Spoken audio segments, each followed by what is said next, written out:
And it's a brand new day on the Rundown with Ramon. Thanks so much for being here on the Rundown with Ramon. My name is Ramon Ray, publisher of zoneofgenius.com. Get to know me better at ramonray.com or check us out on our flagship site, zoneofgenius.com. You're here for a treat today. And the reason why you're in for a treat today is because you're here today. You made the decision to show up and be here on the Rundown with Ramon. So I'm glad you're here. Thanks for being a part of the experience of the Rundown with Ramon. Well, all we do is one thing alone, and that's help you live your best life or start or grow your business. We got a jam-packed episode for you today. Jam-packed episode. It's always jam-packed. We bring you about 10, give or take, top things you need to know to live your best life, as I said, about business, about personal development, health, fitness, finance, money, kids, and business. So let's get right to the show, and I hope you're doing great today. If you've joined the Rundown with Ramon today and you're not feeling so great, I'm glad you're here. If you joined the Rundown with Ramon and you're feeling great, I'm glad you're here. And hopefully if you're not feeling great by the time this show's over, which is going to be the next 25, 28 minutes or so, we can be a little part of your experience if we feel just a bit better. And if you're already feeling great, then I'm glad I can join you in feeling great. So welcome to a brand new edition of the Rundown with Ramon. Glad you're here today. We have a lot in store for you today, so let's check it out and let's begin that show. Let me give you a preview of what we have in store for you.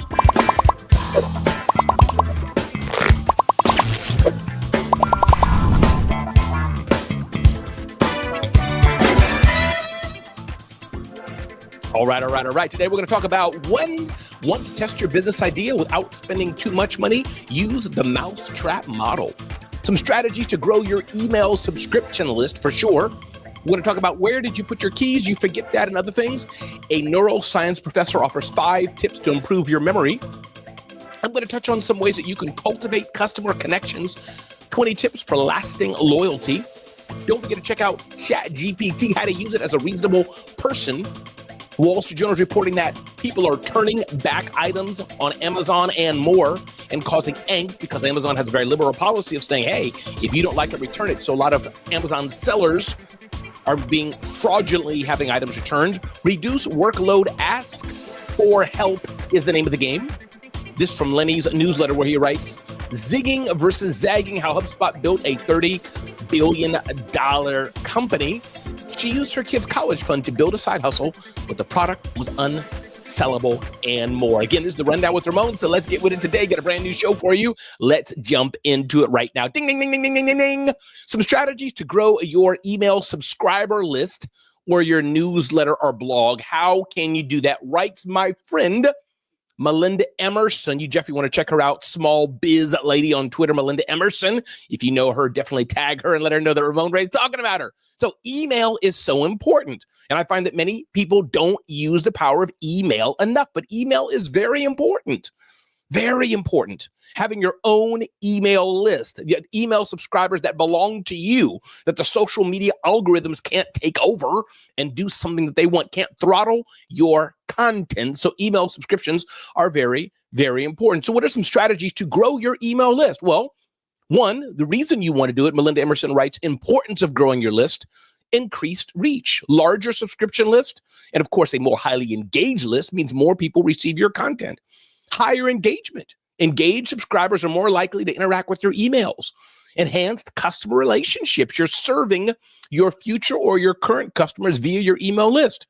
What about targeted marketed opportunities? We have to make money in business, and your email list can be a powerful gateway, definitely, to do that. Alexandria Nicole, glad you're here today, my virtual co-host, Alexandria Nicole. Can't wait to see your tips and insights as we go along today.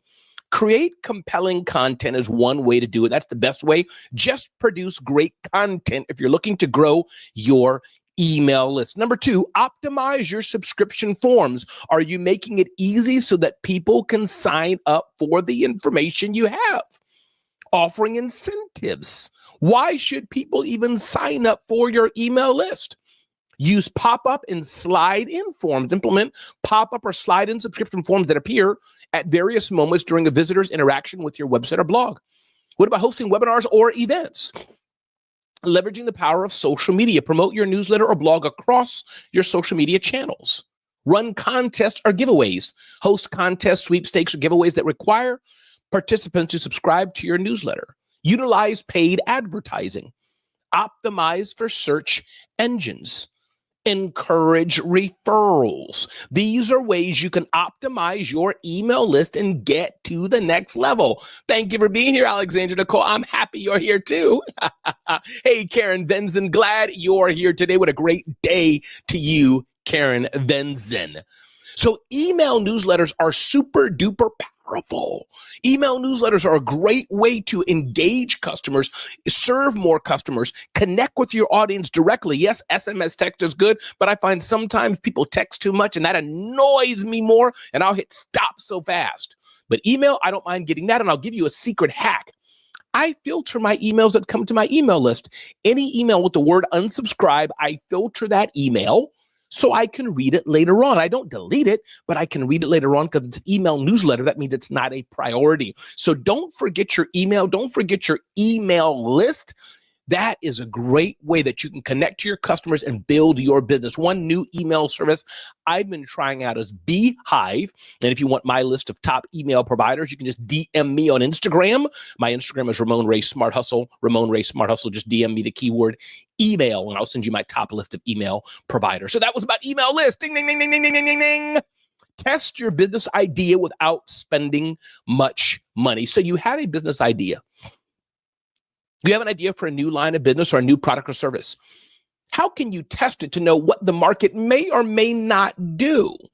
I love newsletter emails too, Karen. How can you test it?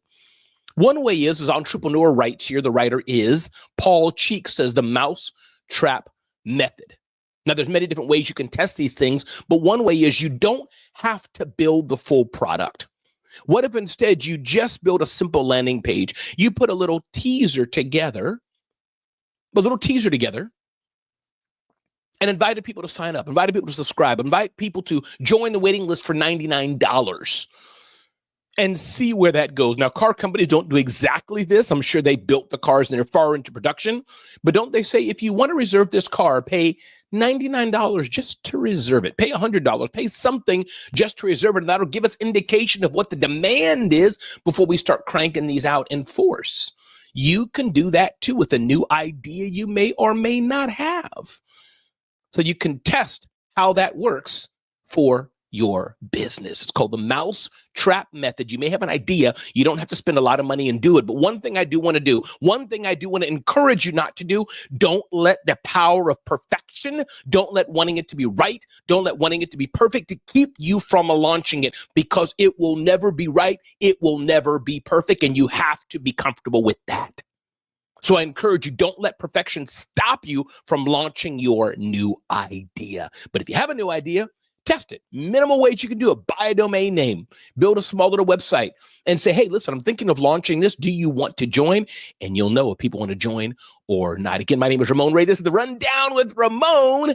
Glad you're here today on The Rundown with Ramon. Ding, ding, ding, ding, ding, ding, ding, ding, ding. Next up is neuroscience professor offers 5 tips to improve your memory. Love this insight. From time to time, I do forget things. I don't know if it's lack of focus, lack of paying attention. Not sure exactly why it is in my case, but I've been taking a little memory game. I forgot the name of the game. Luminosity, I believe it is. But here's some ways we can improve our memory. Memory is not about the past. It's about the present and future. So whenever I tell people that I study memory, one of the most common responses I get is, maybe you can study me. My memory is terrible. Contrary to popular belief, the neural mechanisms of memory were not cobbled together to remember the name of the guy we met at the thing. Memory is the process by which our brains extract what's important. That is information that helps make sense of an uncertain and ever-changing world. Number 2, memories are dynamic. When we recall a memory, we don't replay the past. We imagine how the past could have been. This means that our recollections are shaped by our beliefs, goals, and perspectives, much like a painting reflects an artist's unique perspective on the subject. So this is the way we can do better with memory, by, I would say, reframing our mind to what memory is. Memories are dynamic. This is an important thing. Our brains are susceptible to distorted memories by design. The world around us is constantly changing, says the article. Number 3, embrace the struggle. Our computational model suggests the brain is wired to learn from mistakes and challenges, a phenomenon called error-driven learning. Every time we recall a memory, that memory can be updated. Error-driven learning explains the benefits that come when we actively learn by doing rather than passively learn by memorizing.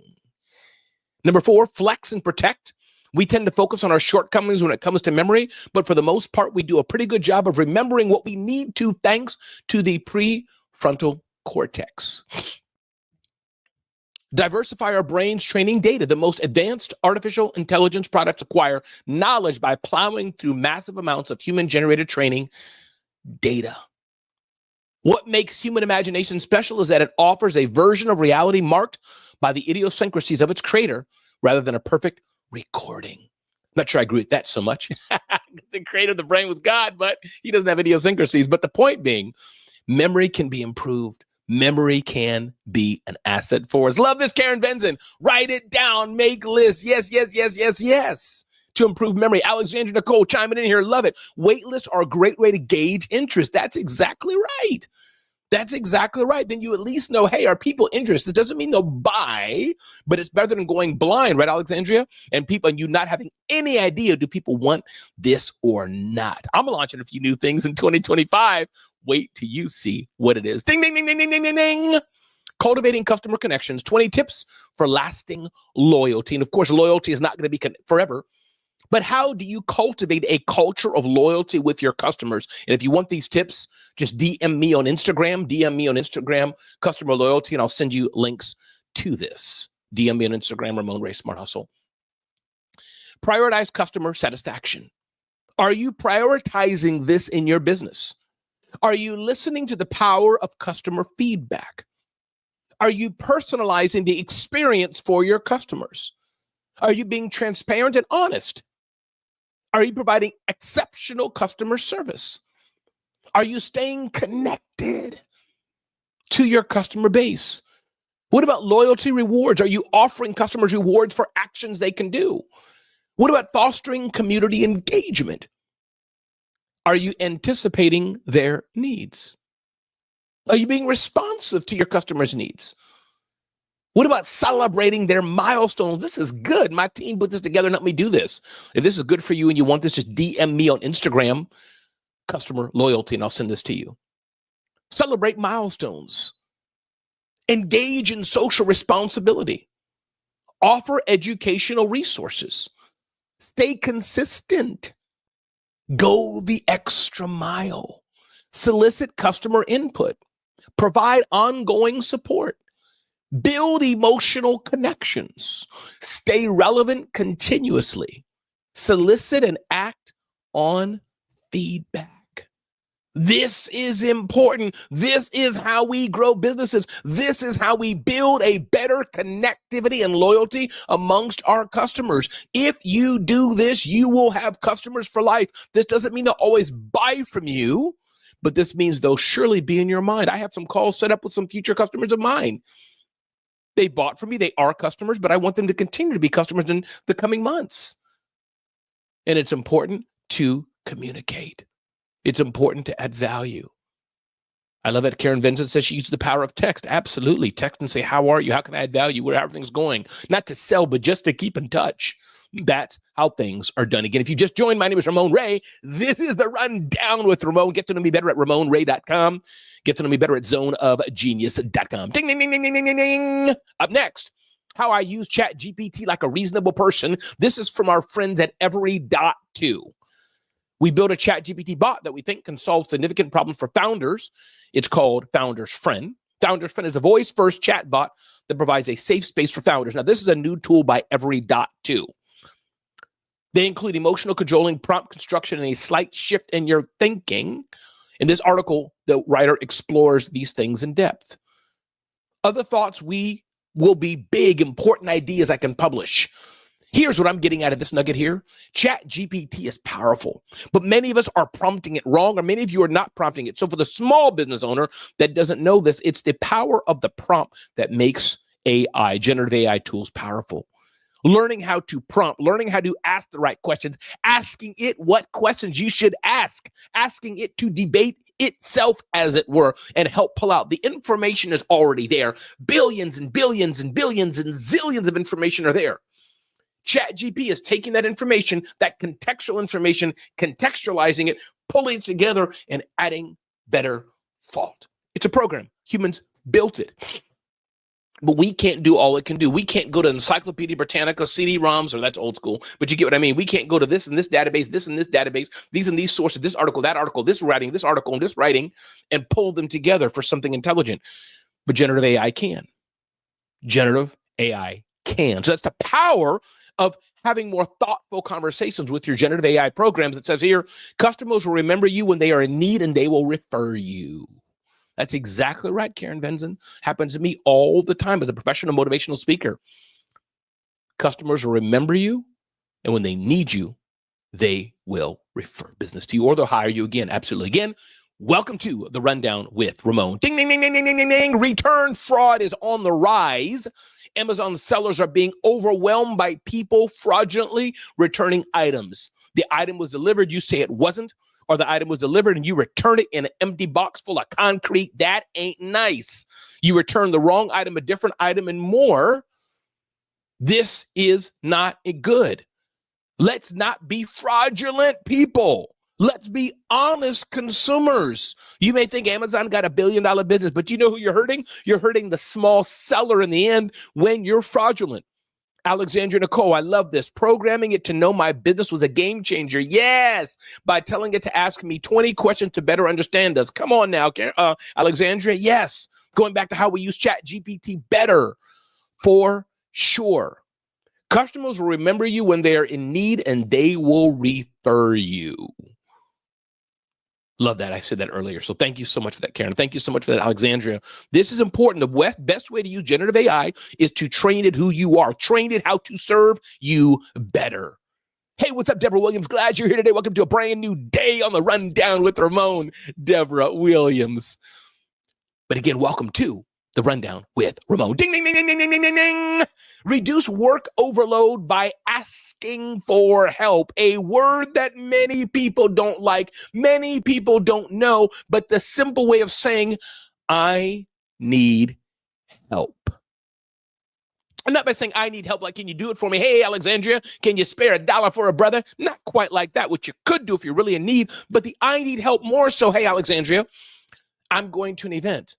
It's hard for me to do X, Y, Z. I'd love you to help me do it. And here's what you can get out of it too. So there's two different ways to ask for help. Of course, in a corporate environment, asking for help for your colleagues, both of you are compensated and paid. But for us who work for ourselves, asking for help, but in a generous way, not always saying, can you help me? Can you help me? Can you help me? Can you help me? Can you help me? No, no, no, no, no. But the asking for help is like, hey, can you help me? And let's barter. Can you help me? Here's an opportunity for you, possibly as well. I have friends who do that all the time, asking for help. Asking for help.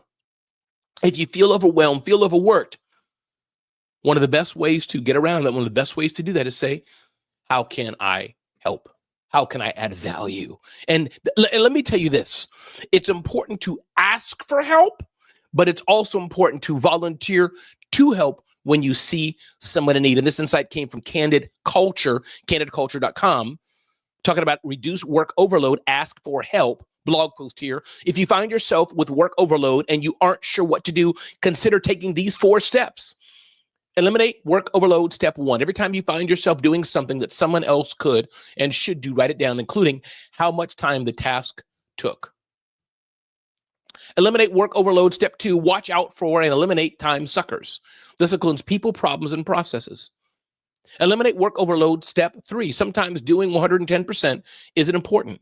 Notice when you're doing more than you need to and when that additional work doesn't add significant value. Eliminate work overload. Step 4, lastly, know when and how to ask for help. The last organization where I worked before starting Candid Culture was very fast-paced. Learn to ask for help. Don't suffer in silence, but do approach reducing work overload in a positive way. Rather than whining to your boss and coworkers and conversations that you know are a time drain, limit work that doesn't add significant value. This is by Sherry Harley. Sherry Harley is the founder and president of Candid Culture, a Denver-based training firm that is bringing Candid back to the workplace, making it easier to get feedback at work. So check her out, candidculture.com. Great resource, great advice indeed. Again, everybody, I hope you're enjoying it. Got a few more tips to go on the Rundown with Ramon. Always love me some advice from HubSpot. HubSpot, this billion-dollar brand started from scratch by Dharmesh Shah, co-founder and CTO. It's easy to tell the story, easy to write it and say it like it's just flim-flam, but it takes determination, takes time. He's the co-founder and CTO of HubSpot, currently valued at $30 billion. What an amazing story. The biggest lesson he's learned from HubSpot in this blog post from Lenny's newsletter, check it out, the importance of leaning into your strengths, into the strengths that you have. His data-oriented approach to public speaking, how he developed HubSpot's culture code, the decision-making process at HubSpot. Decision-making is important. His contrarian approach to building products, why founders and product teams are all fighting the second law of thermodynamics, how flash tags can save your team's time, and how to decide what ideas are worth investing in. He talks about acknowledging your strengths and limitations. This is important. Adopting a systematic and data-driven approach to preparing and delivering presentations. He talks about a few ways you can improve yourself as a speaker. Treat your company culture like a product where your employees are the customers rather than preserving the established culture. Founders should iterate on cultural principles. HubSpot uses a flash tag approach to convey the strength of feedback. Each tag corresponds to a different level of commitment. I love this. HubSpot uses the debate, decide, unite framework for consensus-based decision-making. Securing buy-in from all team members, including dissenters, promotes shared ownership and commitment toward common goals. The aspect of championing simplicity and complexity. There's this framework he calls the employing the 4P framework. Again, we're talking about advice from Dharmesh Shah. Potential outcome, probability of success, passion or proximity, prowess or unfair advantage. This is what it's all about. To build a billion-dollar company, it takes some commitment, probably some funding if they have. I don't know if they're fully 100% owned. I believe they are. But it takes commitment. It takes push. Something I think about myself, Ramon, do I have enough of this? Insight from HubSpot's CTO and co-founder. Definitely check that out from Lenny's newsletter. If you want that little article and you don't know where to find it, just DM me on Instagram. My Instagram, of course, is Ramon Ray Smart Hustle. Ding, ding, ding, ding, ding, ding, ding. Last story of the day we're going to touch on. Mom digs into kids' college fund for failed side hustle, bounces back with $100 million in sales. I'm not saying everybody should do this because there's many stores where people dip into savings and they miserably lose and fail. But I am saying that if you have a dream and you have a passion, and not just a dream and a passion, that's not enough. A lot of people have dreams and passion, and they're failing at what they're doing because they don't have business sense. But if you have a dream and a passion, you have business sense, and you've tested the market, and you have some things you know are working, but you know that with funding, with money, it will grow. Maybe it's time that you took a bigger risk in some way, shape, or fashion. I'm not saying you should take your kids' money, but I've done things like that before, and I don't regret it necessarily.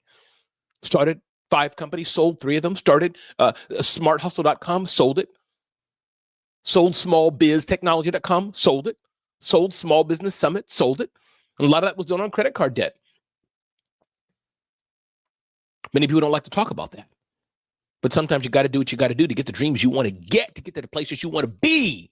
So you can be where you want to be and feed your family, grow your base, build your community, and build wealth for more. Listen, everybody, my name is Ramon Ray. This is The Rundown with Ramon. If you've enjoyed this show, check us out at zoneofgenius.com. Sign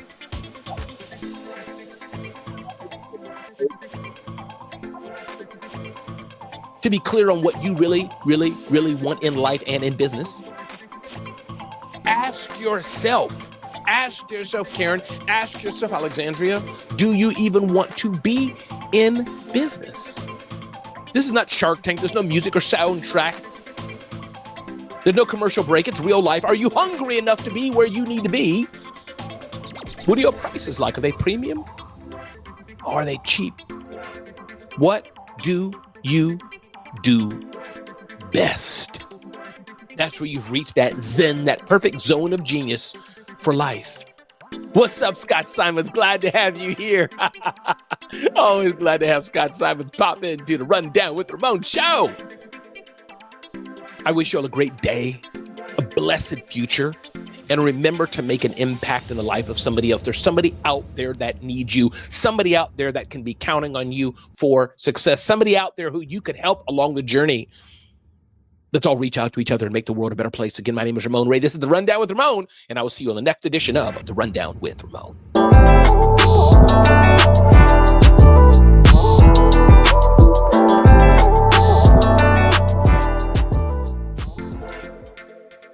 Well, that's a wrap. Another episode in the bag. Thanks for being here. Be blessed and go make the world a better place.